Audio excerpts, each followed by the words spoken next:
Tonight's story is the dinosaur that pooped the past. Pooped? Some grannies are old. Some grannies are great. And Danny's was turning 1008. He sang happy birthday with Dinosaur 2, then asked to go out. There was playing to do.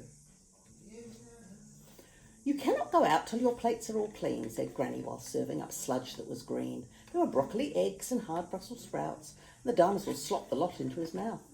Then in 2 seconds, when Gran wasn't looking, he ate Danny's pile of the awful Gran cooking.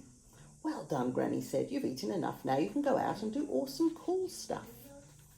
They ran straight to the tree with a swing underneath, but it hadn't been swung since Granny lost her teeth. They swung back and forth and then went up and down. Hi, as Dan said, let's go all the way round.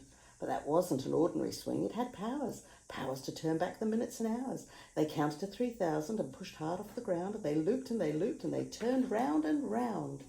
Their heads went all dizzy, they started to bend, so Danny held on to his dinosaur friend. Flashes and fizzes and sparkly squeaks, they swung past the Romans, the Egyptians and Greeks, and then with a crack the swing snapped in half. They crash-landed into a land from the past, surrounded by trees of Jurassical size, being watched through the leaves by mischievous eyes. Then 3 baby dinos jumped down awesomely. They called themselves Dino Dudes, A, B and C. They liked playing games like Stackety Stack, where Dino Dudes A and B climbed on C's back. Then suddenly Dinosaur's tummy made grumbles and rumbles that made the ground crumble, and grounds that do not crumble for any old reason. Grounds only crumble in volcano season. We swung back in time. We were trying to play, said Danny to Dino Dudes B, C and A. We need to get back. We need to leave fast. We need to get everyone out of the past. They flipped and they jumped through the jungle with ease, surfing the lava on lava-proof leaves, gathering all the things that they would need to fix the time swing at the speediest speed. Wax from the bees, sap from the trees, a tusk that fell off when an old mammoth sneezed. They bashed it together with stegosaur teeth while dodging explosive eruptions beneath. The swing had been fixed, but the dinosaur group were now far too heavy to time travel loop. Dan started to worry and started to panic. The ground beneath was now hot and volcanic. They started to cry. They cried and cried. They cried, and their tears instead vaporized. Then something went ping in the dinosaur's mind. It thought of a way to loop forward in time. With broccoli eggs in the dinosaur's gut, its brain brewed a plan involving its butt.